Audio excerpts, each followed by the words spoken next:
Bonjour à tous et bienvenue dans ce nouvel épisode de Ce n'est pas toujours si évident.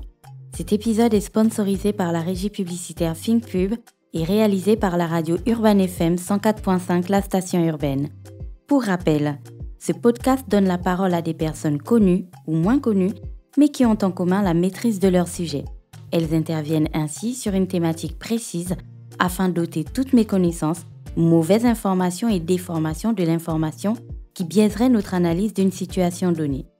Ce podcast est disponible en écoute sur YouTube, Deezer, Spotify, Apple Podcasts et sur Urban FM 104.5, la station urbaine. Le 23 juin, le monde célébrait la Journée internationale des veuves. Personne n'est préparé à la perte d'un être cher. Personne n'est préparé à la perte de son conjoint. Une fois que cela nous tombe dessus, comment fait-on pour s'en sortir? Comment ne pas sombrer dans la dépression? Comment garder la tête hors de l'eau? Pour cet épisode de ce podcast, je vous invite à écouter le témoignage de celle que j'appelle affectueusement maman et qui, malheureusement, a perdu son mari il y a quelques années. Avec elle, on parlera de son parcours pour surmonter cette perte et pour vivre désormais sa vie toute seule. Bonjour maman. Bonjour Gina. Comment vas-tu? Ça va bien, merci. Alors moi, je t'appelle maman et puis les auditeurs doivent se demander mais qui est-elle? Je pense qu'ils te connaissent parce que on t'a reçu déjà à la radio et ils t'ont certainement déjà vu dans les médias. Alors, est-ce que tu peux te présenter pour eux? Bien sûr, Gina. Je suis Marie-Constance Oyebana, veuve Zeng Ebom. D'accord. Voilà. Alors, s'ils entendent ce nom, je pense qu'ils commencent déjà à comprendre. Ça, c'est sûr. Alors, maman, ton mari n'était pas monsieur tout le monde. C'était quelqu'un de très connu, d'abord pour son action politique, mais aussi très connu sur le domaine artistique, parce que c'était aussi un artiste, un personnage qui a marqué son histoire, même après son départ.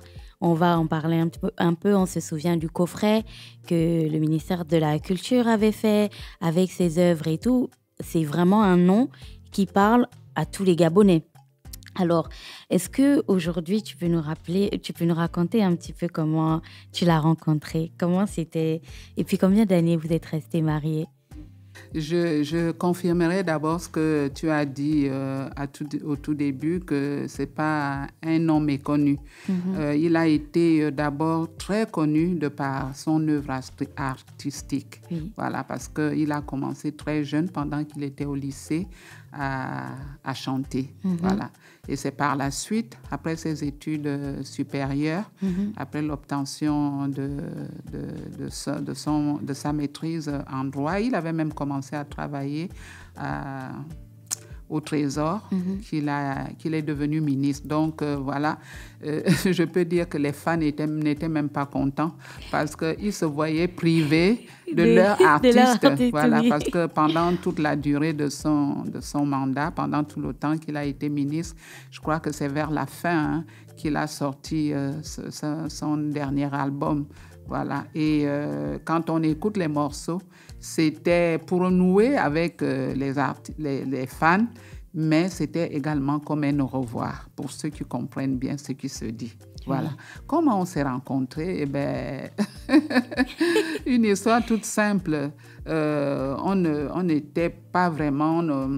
on n'était pas dans le même univers. Moi, j'étais avec les sœurs parce que toute ma scolarité, depuis OIM jusqu'à Libreville, j'étais avec les sœurs. À l'Immaculée Conception ici et puis au collège d'Angon à OIM.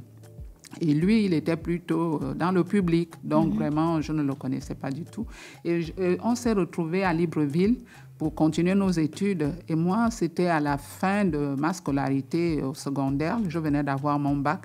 Et je l'ai rencontré par hasard, c'est-à-dire à travers des parents communs. Voilà. C'est-à-dire, j'avais des parents qui étaient également parents à lui. Et bon, il y avait un événement et on s'est retrouvés tous ensemble. C'est comme ça qu'on s'est vus pour la première fois. Et puis, voilà. Vous êtes restés mariés combien de temps? Combien d'enfants vous avez eu? Nous sommes restés mariés pendant 29 ans. Mais notre vie commune a duré 37 ans. Parce qu'on s'est rencontrés en 1973 et puis il nous a quittés en 2010. Ensemble, nous avons eu 6 enfants. 3 garçons et 3 filles. Voilà. C'était quel type d'homme? C'était un homme simple. Vraiment, c'est sa simplicité qui le caractérisait. C'était un homme humble, un homme simple qui n'aimait pas des histoires, mais quand même déterminé. C'est-à-dire que quand il avait une opinion, il la faisait valoir, sans brutalité, mais fermement. C'était un homme qui avait le sens de la famille, parce que tous ses grands frères étaient morts avant. Ils étaient beaucoup plus âgés parce que lui, il était parmi les derniers. Il avait un grand sens de la famille. Et même, nous en parlerons peut-être tout à l'heure, même sur le plan politique, je peux te dire qu'il est resté député de 90 jusqu'à sa mort. Tout simplement parce qu'il s'occupait tellement bien de son électorat qu'il l'avait complètement adopté. Conquis, oui. Voilà, c'était un homme, comme j'ai dit, simple, c'est-à-dire quand il sillonne le canton, il te trouve à la cuisine, il rentre à la cuisine, il abordait tout le monde, voilà. Et même ici, à la maison, quand il était là, s'il y avait à manger, il ne se gênait pas pour dire « mais appelez le chauffeur, appelez-le, elle est de quand on peut manger ensemble et tout ». Donc, pour lui, vraiment, c'était l'humilité, la simplicité, c'est ce qui le caractérisait. Maman, 36 ans de vie commune, 29 ans de mariage. Comment on fait? Qu'est-ce qui, selon toi, a fait en sorte que vous restiez autant soudés? Bon. C'était quoi le secret? Non, il n'y a pas de secret. Non, il n'y a pas du tout de secret. Je ne dirais pas soudés. Soudés, c'est quand vous êtes très, très fusionnel. Je dirais ensemble. Ensemble, parce que, tu t'imagines bien, Gina, le mariage, ce n'est pas un long fleuve tranquille. Il y a eu des secousses, surtout quand tu es marié à un homme tel que lui. Oui. Bon, tout le monde le connaissait, c'était un bel homme, il avait du succès et après est devenu membre du gouvernement, donc quelqu'un d'assez haut placé.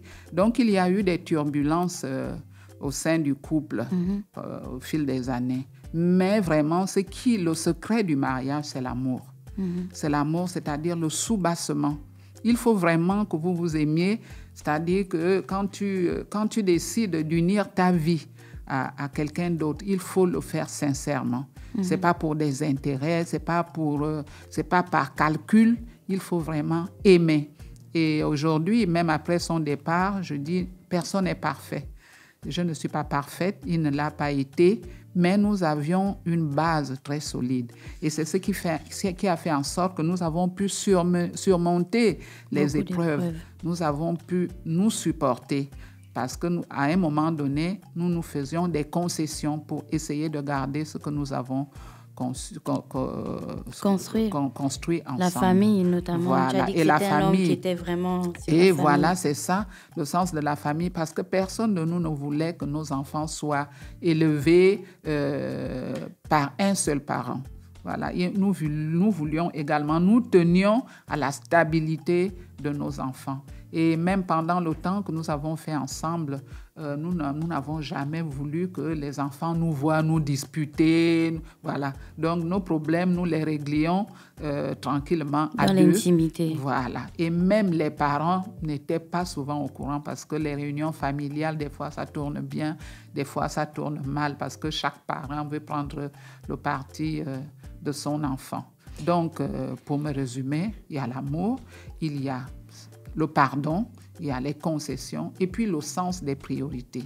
Voir ce qui est essentiel dans le couple. Comme lui-même il disait, il faut voir les contradictions principales et les contradictions secondaires.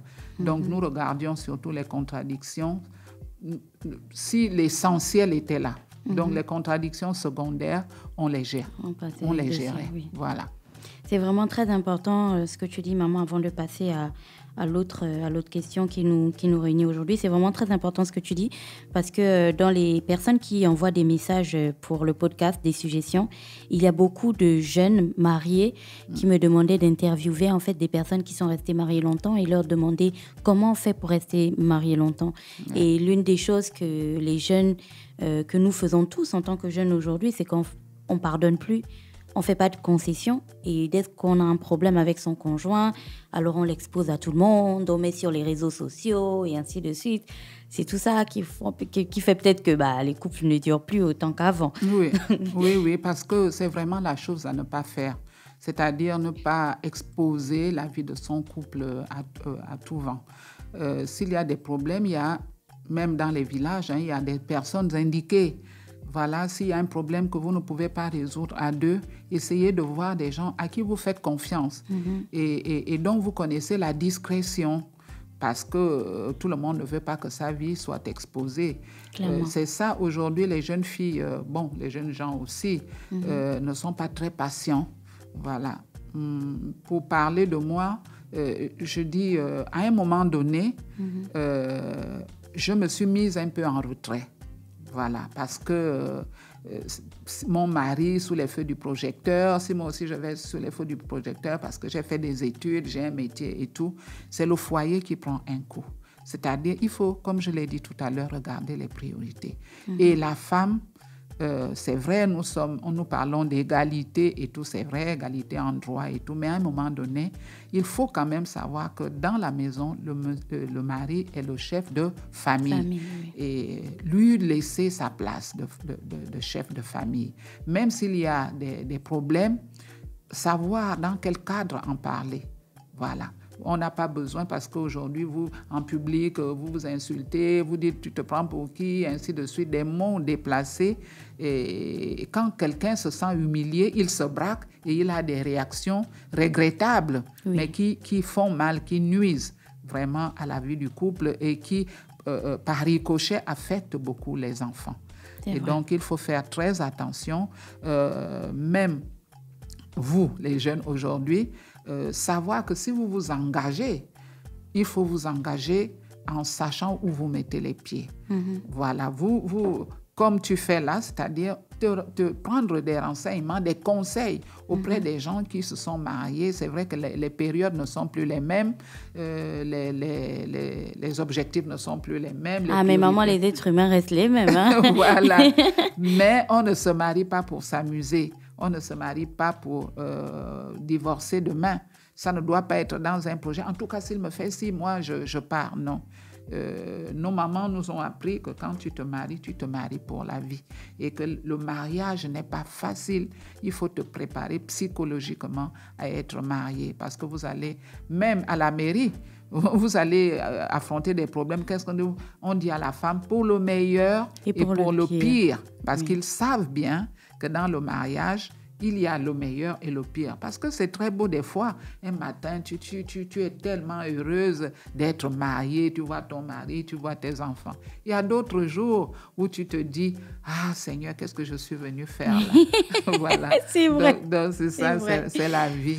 Maman, tu parlais de ce qu'on dit à la mairie pour le meilleur et pour le pire. Et il y a aussi, à la mairie aussi, le maire dit jusqu'à ce que la mort vous sépare. Et malheureusement, c'est ce qui t'est arrivé.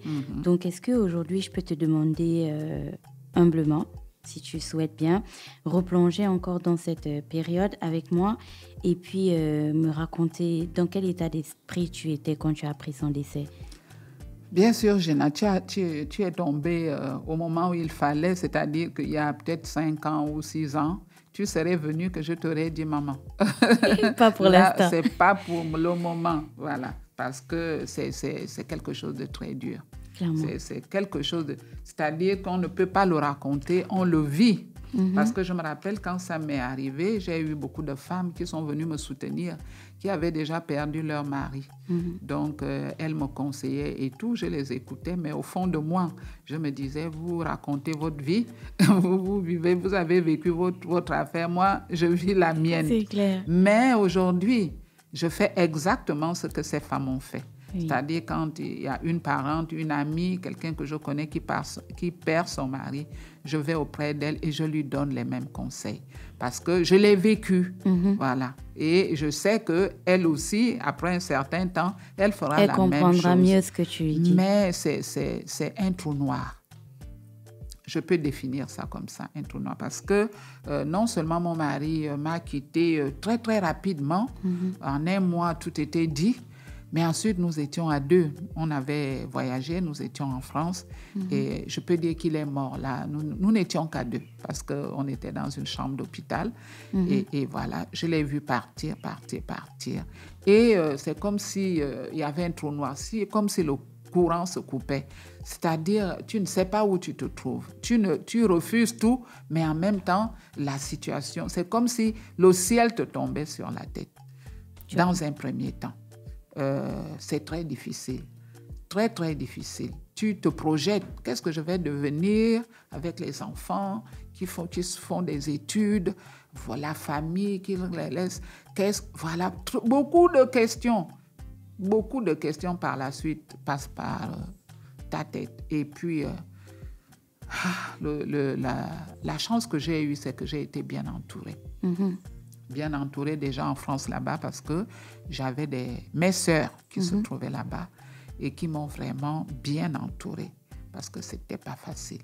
Et nous l'avons dit tout à l'heure, c'était quelqu'un qui était connu, qui était aimé et ça est vérifié vraiment après sa mort. Parce que quand les gens envahissaient les salles lors des spectacles et tout, ou bien comme je parlais de la politique, quand les gens l'accueillaient dans le canton pour le meeting et pour les meetings et tout, bon, il y avait un certain intérêt. Voilà, il peut m'aider, voilà, je peux faire ci, ou je vais aller, il peut me donner un billet pour son concert. Mais là, c'était vraiment de l'amour pur exprimé, sans intérêt. Et donc, des gens sont venus de partout, des villes de France et tout. Et cet amour-là, ça t'a fait du bien? Et cet amour m'a fait beaucoup de bien. M'a fait beaucoup de bien, m'a réchauffé. Et quand on a beaucoup d'amour comme ça, on rend grâce à Dieu et puis on s'abandonne dans les mains de Dieu. Et c'est ce que j'ai fait. Parce que quand j'ai commencé à réfléchir, j'ai vu que c'était trop lourd. Et je me suis dit, Seigneur, moi, toute seule, je ne peux pas porter ça.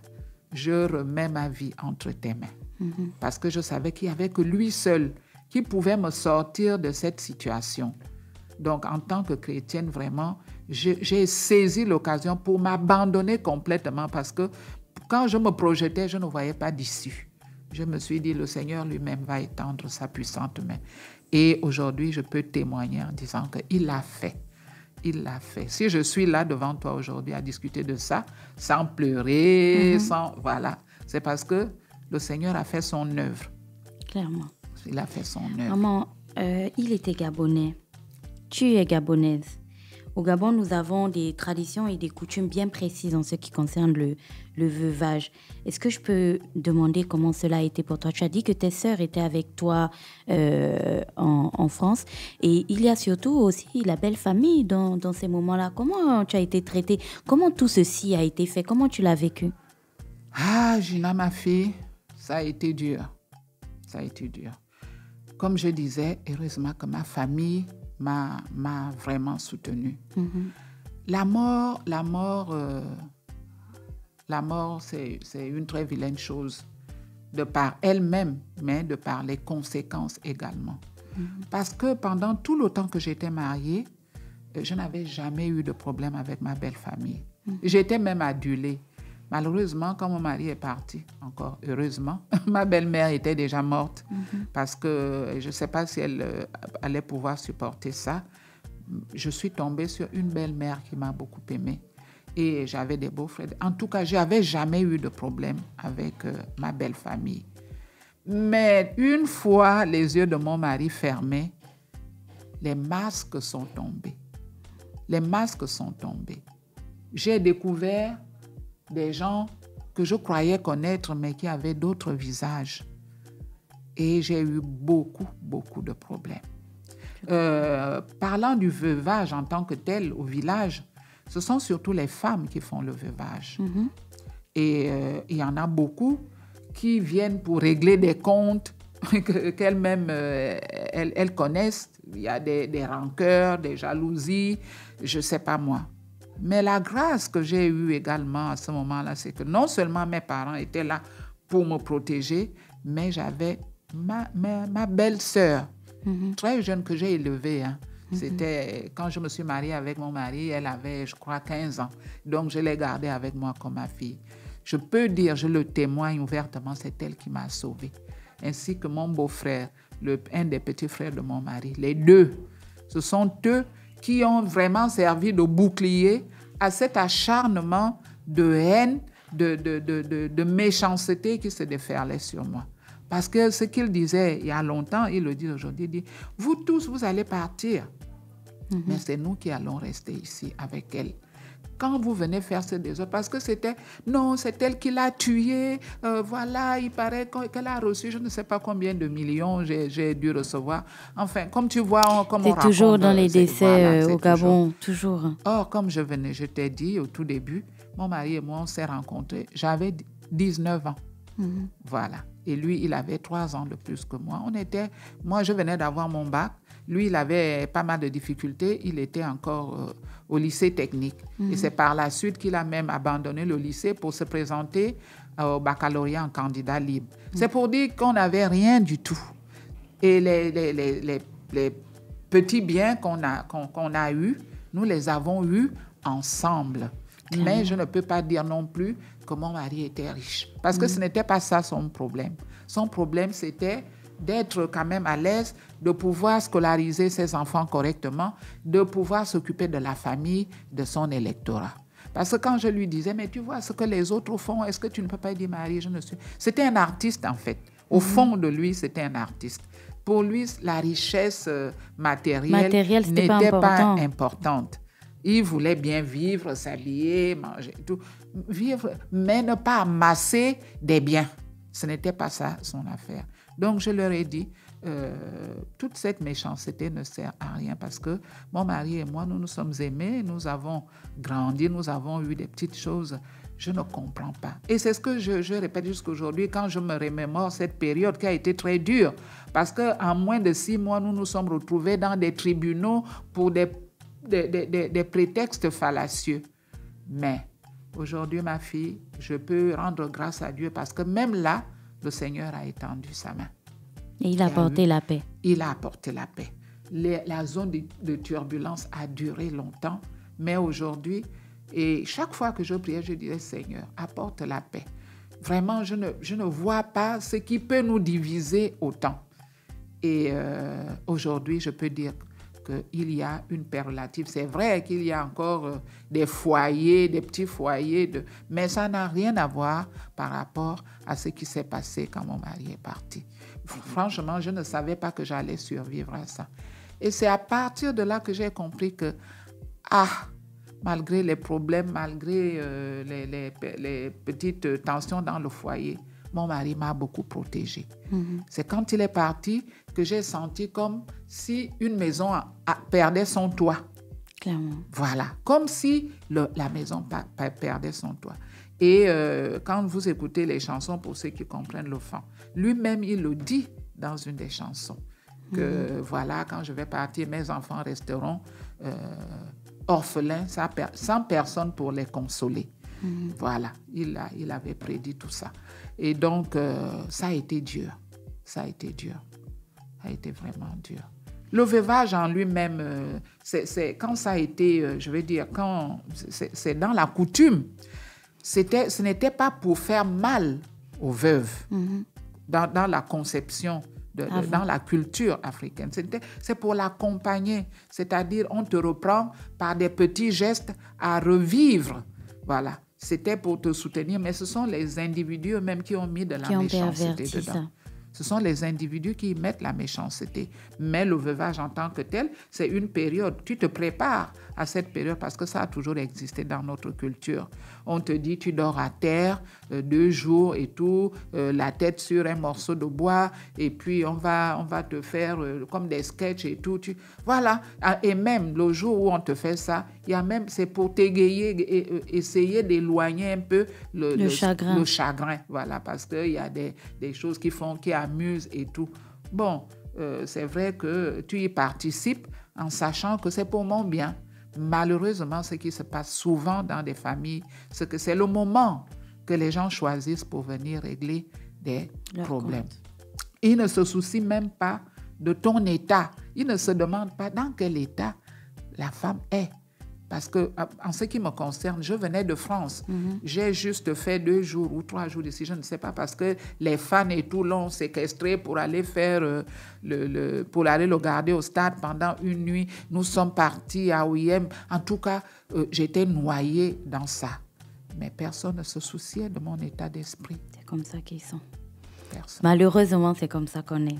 Maman, après les obsèques, toi-même, tu l'as dit, après que tu étais très, très entourée, après les obsèques d'un être cher, on le sait, on le voit, on l'a tous déjà vécu au moins une fois dans notre vie.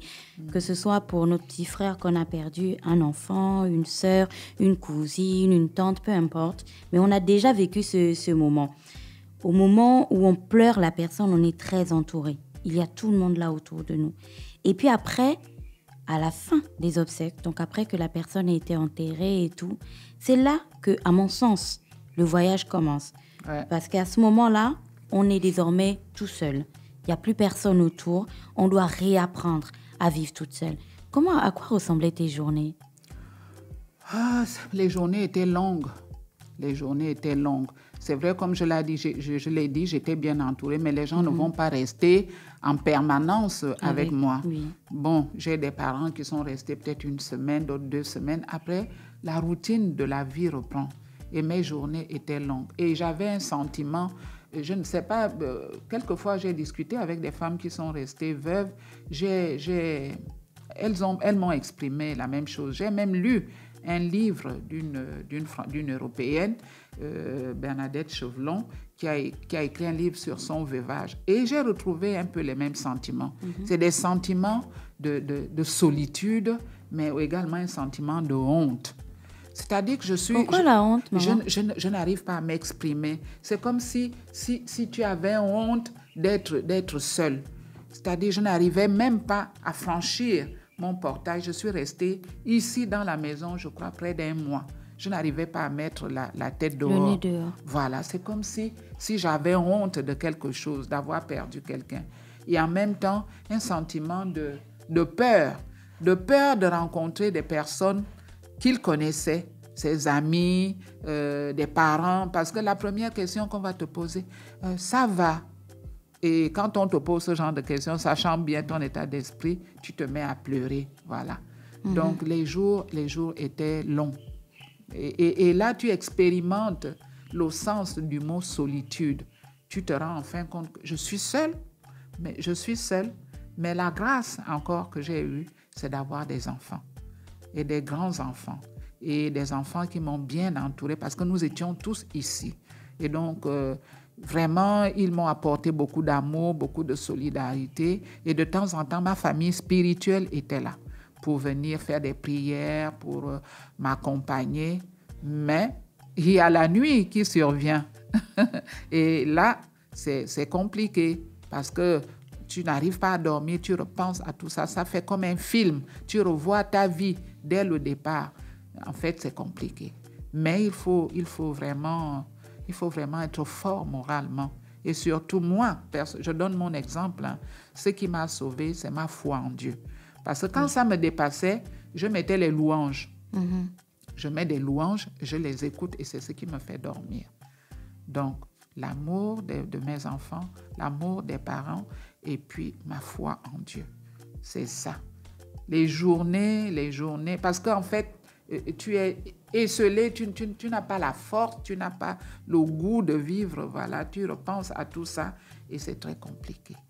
Et tu es resté tu vivais tout ceci dans la maison que vous partagiez. Voilà. Est-ce qu'à ce moment, tu avais besoin de changer d'espace ou tu avais besoin de rester là? J'avais besoin de rester là. J'avais vraiment besoin de rester là. Parce que changer d'espace, c'est comme si je fuyais ce que j'avais avec lui. Voilà. J'avais besoin de rester là parce que quelque part, je me disais, mais son esprit est certainement là.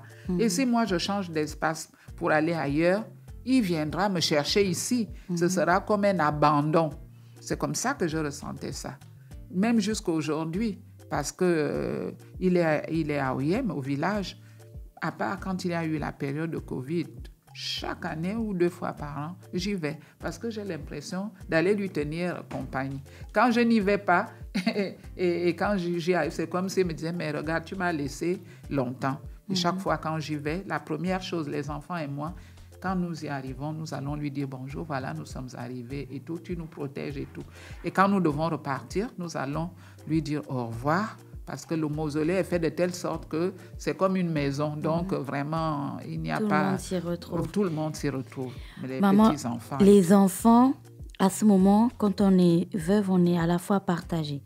D'un côté, on a la perte de son conjoint qui est resté avec nous autant d'années, qui nous a protégés, qui nous a secourus, qui nous a aidés, qui nous a épaulés, qui a juste été là. Mais il est parti et à ce moment, on est vraiment déboussolé. Comme tu l'as dit, on a envie de s'abandonner juste toute la journée et pleurer. Et de l'autre côté, on a des enfants qui ont aussi besoin de notre soutien, de notre accompagnement, qui ont besoin de voir dans nos yeux qu'on est fort et que la vie continue pour leur donner aussi envie de continuer. Comment on arrive à trouver l'équilibre entre les deux? Oui, c'est très compliqué. Comme je vais toujours répéter ça, c'est très compliqué. Mais je me rappelle, parce que ça a été vraiment compliqué pour moi. Comme je le disais tout à l'heure, nous n'étions pas très, très, très fusionnels. Mais quand vous perdez un être cher, vous oubliez même tous les problèmes qu'il y a pu y avoir. On ne se souvient que des bons moments. Et on se rend compte qu'on est seul. On regrette tout ce qu'on aurait pu vivre. Pourquoi je me suis même disputée avec lui? Tout ce qu'on aurait pu dire, même qu'on n'a pas pu dire. Voilà, qu'on n'a pas pu dire. Donc, il y a des regrets aussi. Et donc, les enfants sont là, effectivement. Ils te regardent. Ils te regardent. Et moi, j'avais vraiment dépéri. J'étais devenue toute noire. Je ne m'occupais. J'avais porté le deuil. Ce qui ne se fait pas chez nous. Le deuil, ce n'est pas... mais je portais des habits sombres. Et donc, quand on me disait, mais pourquoi tu t'habilles comme ça? Chez nous, on ne fait pas le deuil. Je dis, je m'habille à la couleur de mon cœur. Je suis restée comme ça pendant 2 ans. Parce que je n'avais pas besoin parce que je n'étais pas gaie intérieurement et extérieurement, je n'étais pas gaie. Et une de mes sœurs m'a appelée un jour, elle me dit, tu veux partir aussi comme ton mari est parti? Et ces enfants, tu vas les laisser avec qui? Les enfants étaient là, ils me regardaient, pour ceux qui étaient grands, mais discrètement, parce qu'ils vivaient, ils savaient ce que je vivais. Donc, ils ne me faisaient pas de reproches. Quand ils me parlaient, par exemple, maman, tu sais, il faut quand même sortir. Maman, il faut quand même manger. Voilà, ils ont été d'un grand appui pour moi. Ils ne m'ont pas fait des reproches de genre, mais c'est pas parce que papa est parti que tu vas aussi rester comme ça. Non, ils m'ont accompagné dans ma démarche parce que, comme je disais aux gens, je leur disais que c'est une étape à passer. Après, ça va aller. Mais effectivement, il faut gérer les deux parce qu'il y avait qui étaient encore aux études à l'étranger et ceux qui étaient ici. Donc, en même temps, je me disais non, c'est vrai qu'il est parti, mais il faut que je me relève pour continuer l'œuvre que nous avons bâtie ensemble et que les enfants ne souffrent pas de cette absence-là. Donc, j'avais un autre défi à relever par rapport aux enfants et aux petits-enfants. Et ils t'ont laissé aller à ton rythme. Ils m'ont laissé aller. Personne ne t'a pressé. Non, personne ne m'a pressé. Ils m'ont vraiment laissé aller à mon rythme. Et je leur répondais aussi sans animosité que je vous comprends, je suis vraiment désolée, mais prions seulement, ça va aller. Et c'est ce qui s'est passé. Maman, aujourd'hui, on parle beaucoup de santé mentale au Gabon. De plus en plus de jeunes sont rongés de l'intérieur par le chagrin. Parfois par le chagrin d'avoir été quitté, donc l'abandon, le rejet. On parle beaucoup de dépression désormais. C'est des termes qu'on n'abordait pas beaucoup au Gabon et puis chez les Africains aussi. Ouais. On n'abordait pas beaucoup ces questions-là. Pourtant, elles existent. Donc, beaucoup de personnes souffrent aujourd'hui de l'abandon, du rejet, du fait d'avoir été, par exemple, en couple avec quelqu'un qui les a abandonnés, d'être marié avec quelqu'un qui est parti avec une autre femme ou même avec une femme qui est partie avec un autre homme.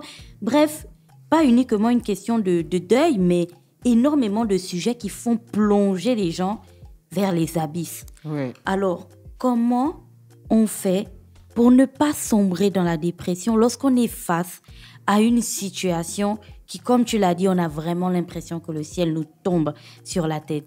Pour toi, tu t'es accroché à quoi? Tu as parlé tout à l'heure de la foi, si tu pourrais ensuite développer. Tu as parlé aussi de tes enfants. Mais au quotidien, quand par exemple les amis de l'église ne venaient pas, quand les enfants étaient tous partis pour aller à l'école, dans les occupations avant de rentrer le soir, tu t'accrochais à quoi quand tu étais toute seule? Oui, j'aimerais d'abord aborder le problème des enfants parce que c'est ce qui est compliqué. Parce qu'un enfant acquiert son équilibre, sa stabilité à travers ses parents, par l'appui, je veux dire, des deux parents. Même quand c'est une famille monoparentale, souvent ce sont les femmes qui restent avec les enfants. Donc la mère, je veux dire une bonne mère, donne son amour à son enfant. Quand les enfants n'ont pas de parents responsables, parce que ça, nous devons également le reconnaître, qu'il y a beaucoup de parents qui sont irresponsables, qui démissionnent. Ce sont ces enfants-là qui se sentent vraiment abandonnés de toutes parts.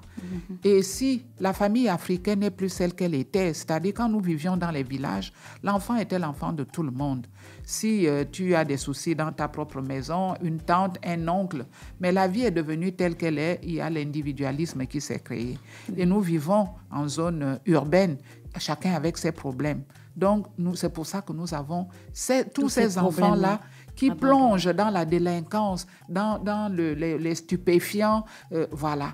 Ça, c'est plus compliqué pour eux. Ça, c'est vrai. Avant, on disait, tu vois un enfant marcher dans la rue qui a par exemple une cigarette et tout, tu ne le connais même pas. Voilà. Tu arraches la cigarette et tu le taloches parce qu'on disait que l'enfant appartient à tout le village. Il est élevé par tout le village. Aujourd'hui, c'est plus comme ça. Hein? Non, exactement.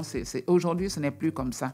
Donc, les enfants qui perdent complètement des repères sont difficiles. Surtout que, je vais dire, il n'y a vraiment pas de structure étatique pour encadrer ces enfants-là. Quand on les récupère, des fois, c'est un peu tard. Voilà. Maintenant, pour des grandes personnes comme nous, je vais dire pour des gens qui sont abandonnés par les maris ou les copains, les copines, la perte d'un emploi. La perte d'un emploi. Il faut vraiment rester mentalement fort et chercher des voies de survie, des oasis. C'est-à-dire, si tu perds un emploi, ce n'est pas la peine de sombrer. C'est vrai, il y a une période, c'est quand même, je veux dire, c'est normal qu'on se sente touché. Mais il faut se projeter et dire, voilà, j'ai perdu cet emploi. Mais comment vais-je faire pour survivre? Et réfléchir à ça. Essayer de voir comment tu peux développer une activité génératrice de revenus pour que tu essaies de t'en sortir. Au lieu, par exemple, si c'est une femme, de plonger dans la prostitution, ou bien l'alcool, voilà. Ça, ce n'est pas une voie noble, mais tu peux penser à ce qui peut t'aider à sortir de cette situation. Donc, c'est ça. On a perdu un conjoint, un ami, on a été abandonné par un copain ou une femme. Eh bien, il y a d'autres, tu peux rencontrer. Tu te dis que ce n'était pas le seul homme sur Terre. Je pourrais peut-être en rencontrer un autre, peut-être quelqu'un de meilleur. Il faut positiver, en fait. D'accord. Dans sa tête, c'est un travail mental. À faire constamment. C'est un travail, moi, je l'ai expérimenté. C'est-à-dire, quand tu n'as pas quelque chose, tu te dis, OK, ça, je n'ai pas. Mais Dieu peut faire en sorte que j'ai autre chose. Et donc, il faut toujours vivre dans l'espérance de quelque chose de meilleur. Moi, comme tu m'as demandé comment je m'en suis sortie, c'est à ce moment que j'ai commencé à écrire. Parce que, comme je l'ai dit à plusieurs personnes, pour moi, l'écriture est arrivée comme un exutoire. Oui. J'avais plein de choses dans mon cœur, j'avais plein de choses dans ma tête et je n'avais pas spécialement quelqu'un avec qui en discuter. J'ai pris mon stylo, j'ai commencé à écrire et ça m'occupait. Et comme je l'ai également dit, c'est comme tous ces problèmes-là, ça bouillonnait en moi, tu vois, comme une cocotte minute. Et quand il y a la soupape, tu vois, pression. Voilà. Quand il y a trop de pression, c'est la soupape qui fait sortir toute cette vapeur. Et moi, c'est l'écriture qui m'a beaucoup aidée. J'ai sorti tout ce que j'avais à sortir dans mon deuxième recueil de poèmes, ce qui reste. Et même le premier, je l'ai écrit pendant que mon mari était vivant. Mais même là-dedans, il y avait des problèmes que je voulais évacuer. C'était aussi un exutoire. C'était aussi un exutoire. Je me rappelle à l'époque, avant de le publier, je lui avais montré. Et il m'avait dit, là, Marie, quand même, je crois que tu te dévoiles un peu trop. Je dis, oui, j'ai vraiment besoin de me dévoiler parce qu'il faut que je sorte tout ça. Et quand ça sort, on se sent mieux. Clairement. Donc, c'est pour ça que le conseil que je donnerais, c'est qu'il faut trouver d'autres centres d'intérêt. Moi, je parle de l'écriture. D'autres peuvent faire la danse, d'autres peuvent faire l'agriculture, on peut se lancer dans du commerce, à l'église aussi, sauf qu'il ne faut pas aller jeter tout son corps, ne plus s'occuper du reste. Je vais dire chercher d'autres centres d'intérêt pour survivre, parce que la vie, malgré tout, elle continue. Et se rendre compte que la vie est belle. C'est vrai, on a perdu des gens et tout, mais je me rappelle à ce moment-là, quand j'étais au fond du trou, il y a un prêtre qui est venu ici, qui est venu pour me conseiller et tout. Il me dit, mais quand vous restez triste comme ça, est-ce qu'il aimait vous voir triste? Je dis non.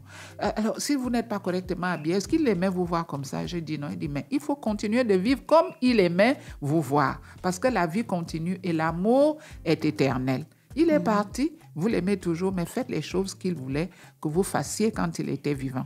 Donc, je dis, la vie continue, malgré les problèmes que nous pouvons avoir.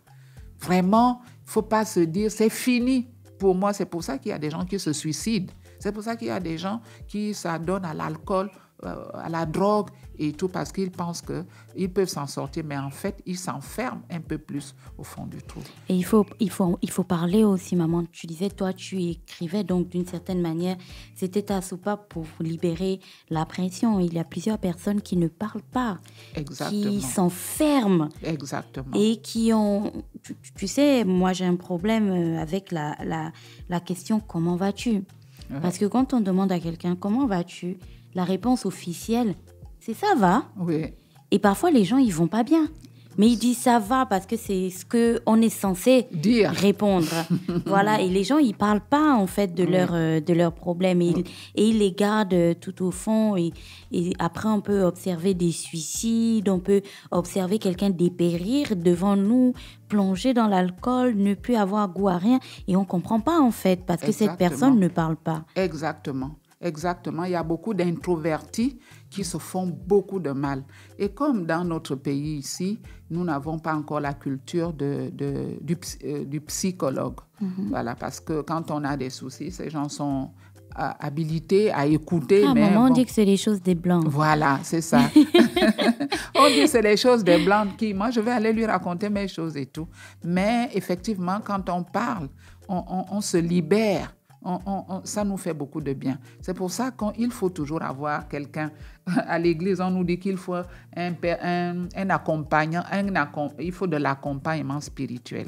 Il faut un accompagnateur spirituel, une personne à qui tu peux parler, qui peut te donner des conseils. C'est la même chose, c'est-à-dire dans la famille. Ça peut être une amie sincère. Ça peut être un parent. Ça peut être, je ne sais pas moi, quelqu'un en qui tu as confiance et qui peut te donner de bons conseils. Parce qu'il faut tomber sur des bonnes personnes aussi. Oui. Il y en a qui se délectent des malheurs des autres pour faire de la publicité ou les enfoncer encore plus.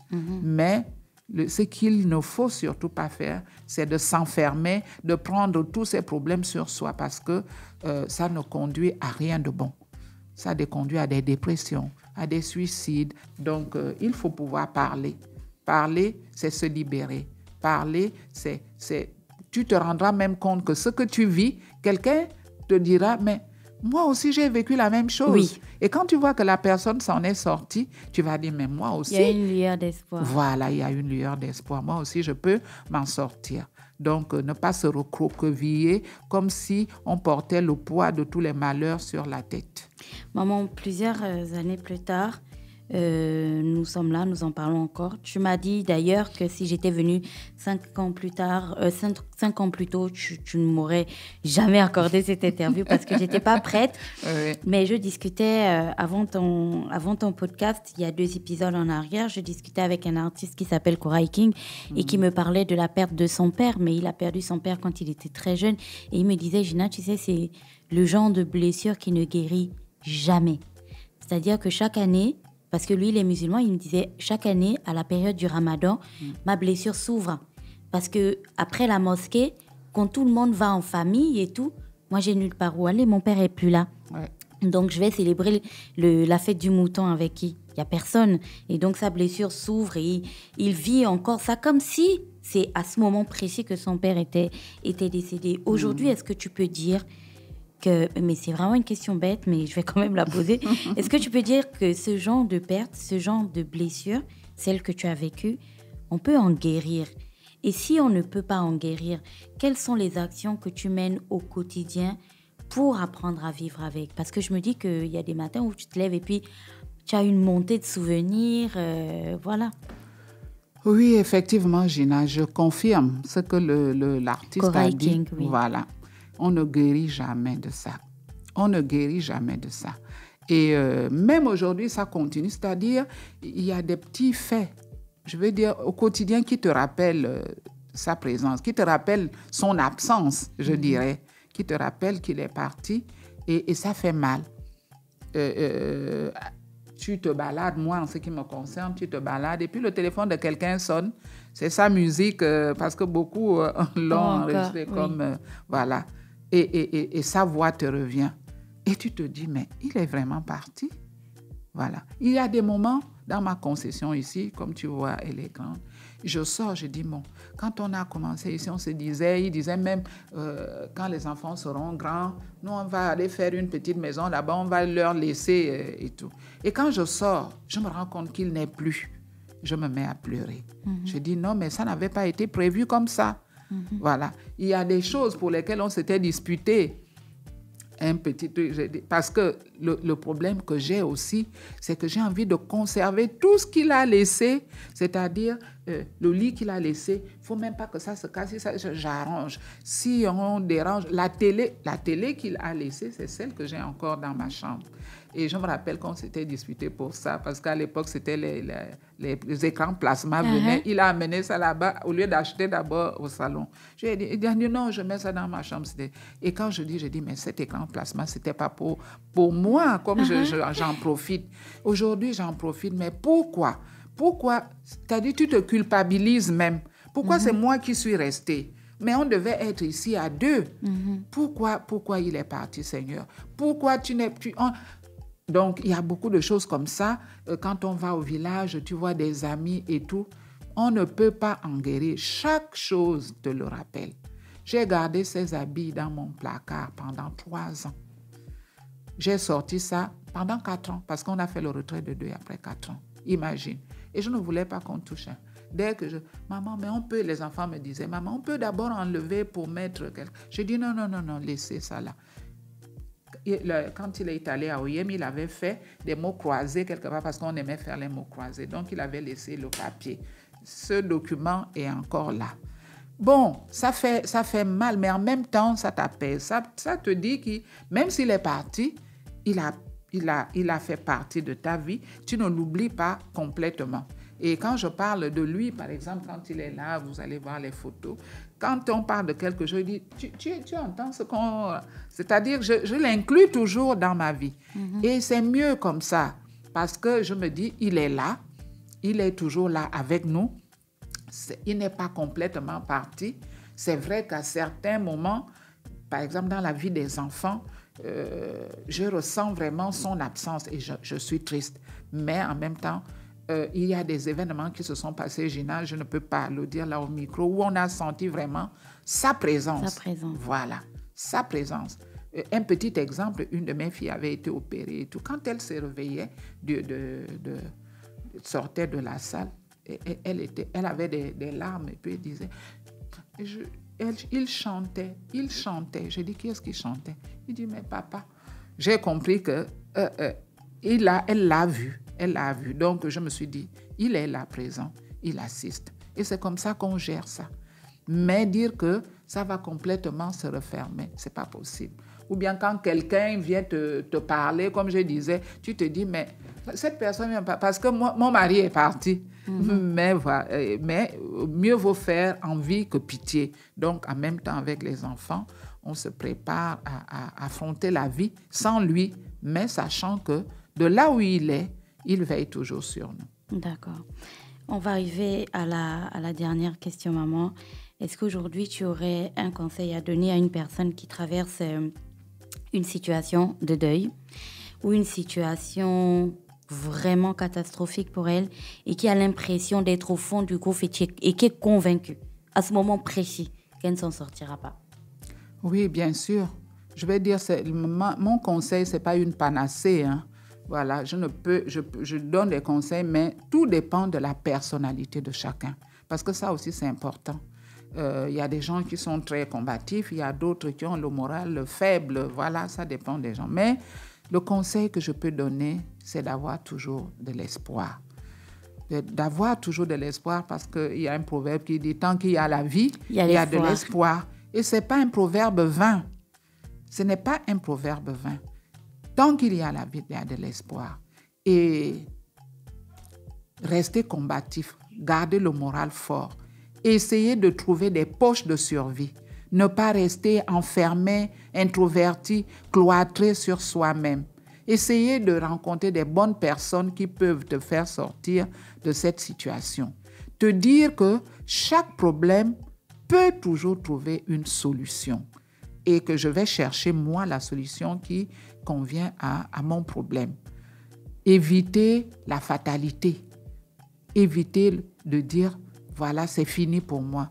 Rien n'est fini. Tant qu'on vit, on peut toujours se battre pour trouver une solution au problème qu'on a. Et puis, quand on regarde autour de soi, et tu te rends compte qu'il y en a qui ont des problèmes plus durs, plus importants, plus graves que ce qu'on a. Alors, ça te donne aussi du courage de te dire, mais si cette personne-là s'en sort, moi aussi, je peux m'en sortir. Être entouré, essayer d'avoir des gens que tu aimes autour de toi et qui t'aiment aussi et qui peuvent te donner de bons conseils, de l'amour, voilà. Et se battre pour sa vie parce que la vie est toujours belle d'être vécue. Dieu nous a donné la vie et il faut qu'on essaie de l'améliorer jusqu'à ce qu'on la quitte en se battant parce que rien n'est donné, rien n'est acquis d'avance. Il faut se donner soi-même pour pouvoir rendre sa vie agréable. Voilà le conseil que je peux donner. Merci beaucoup, maman. Je t'en prie, Gina.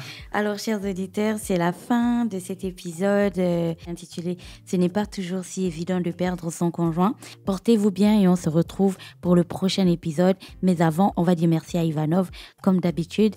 Et on se retrouve la prochaine fois avec un prochain invité. Merci de nous avoir écoutés.